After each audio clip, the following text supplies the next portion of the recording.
Hi, hello, welcome to Maths Guru channel. Today is Sri Ramanavami, so I have a holiday.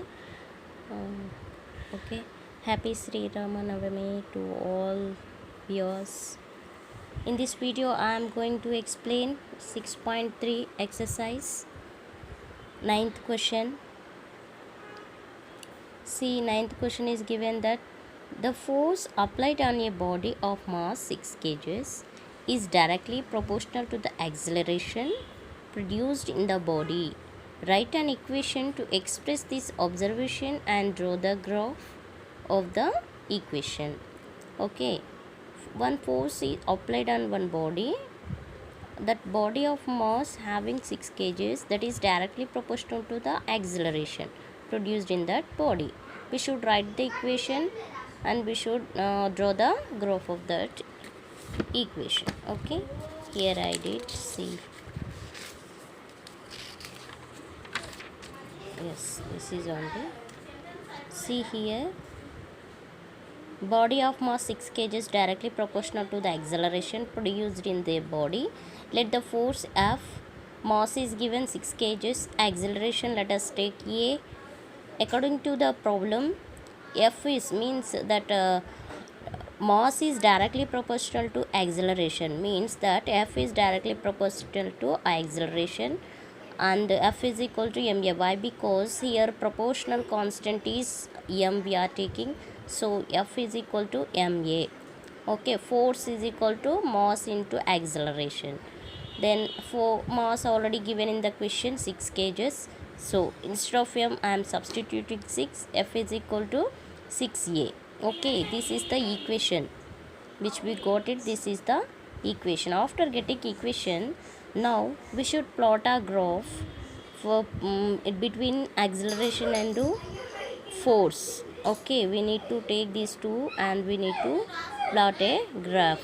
Okay, now here acceleration values, you can take any 2 3 values. Just I took only two values, which are 2 and 3. If a acceleration a is equal to 2, then what we will get?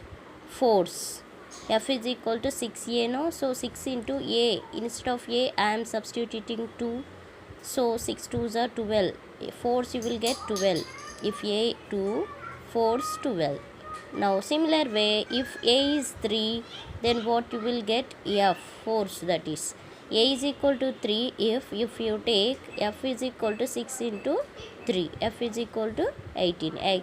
6 3s are 18. Okay, now you should know what is acceleration.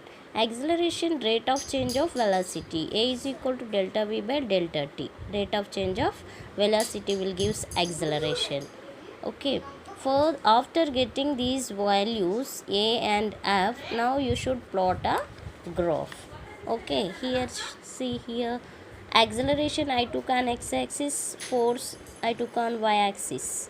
Okay, now you should take the acceleration on x-axis, that values 1 2 3 4 up to some values you will take, and here force maximum value here 18 is there, so you should take up to 20 enough.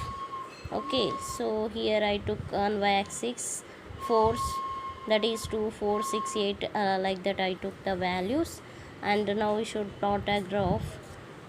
You should look at the points. Whenever a is 2, f is 12, 2 comma 12. Now 2 is here, 2 straightly you can take, and 12 here it is there, so you should mark it.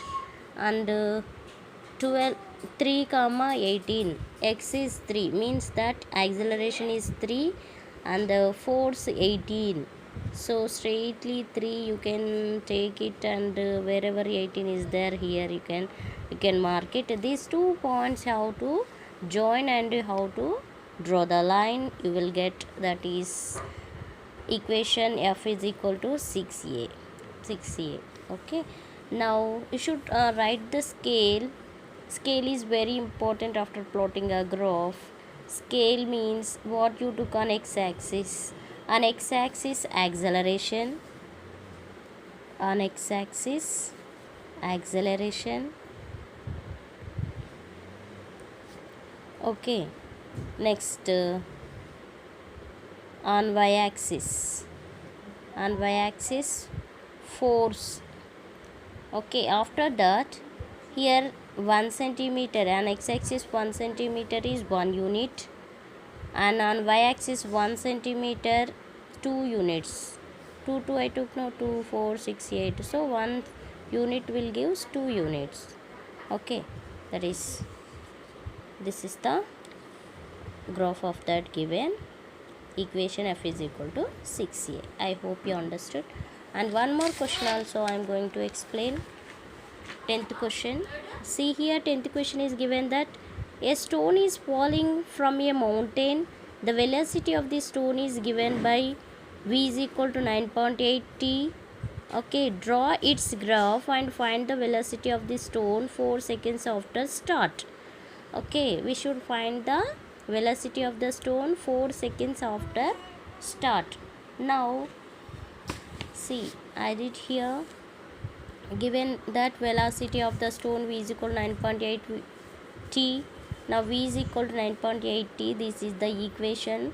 Now you should take the time like 5 seconds, 10 seconds, 15 seconds, like that you can take, and you can substitute in the equation, then you will get velocity. Okay, t is equal to 5 I took time. Okay, now v is equal to 9.8 into t, no, so 9.8 into 5, instead of t I am substituting 5 here. Okay, now you can multiply. If you multiply, you will get 49.0, so v is equal to 49. Okay, next, if t is equal to 10, then v is equal to 9.8 into 10. So if you remove the decimal point, you will get the denominator 10. So 98 by 10 into 10. 10 will get cancelled. V is equal to 98. Okay, now we should take 98 here. Now for this, for both velocity and time, I should plot a graph. See here, first look at this velocity up to 98 is there. You should take on x-axis, time on y-axis, and maximum 10 only there. Okay, velocity up to 98 maximum, so 100 you will take.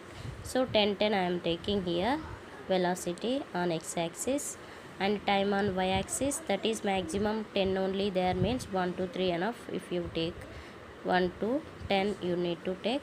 And now you can take the points, should locate the points. Whenever t 5, v is 49, t is 5, v is 49, so 49 means below 50. Yes, so here below 50, 49 it will be somewhere here. So 49 comma 5. Next, 98 comma 10. 98 means below 100. 98 comma here 10. Okay, 98 comma 10. Now for these 2 points how to join, you will get the line. Okay, so v is equal to 9.8, equation of the line. Next, after plotting graph, now you should calculate velocity after 4 seconds. V is equal to 9.8 into t, no, so instead of t we are taking 4. T value 4 is given, no, so v is equal to, if you multiply, you will get 39.2 meter per second square you will get. And scale, on x-axis velocity, on y-axis time, and 1 centimeter 10 units. On x-axis 1 centimeter 10 units I took, and y-axis 1 centimeter only 1 unit. Okay, this is the 10th solution. I hope you understood. If you are watching first time of my videos, please subscribe my channel, support me. Thank you.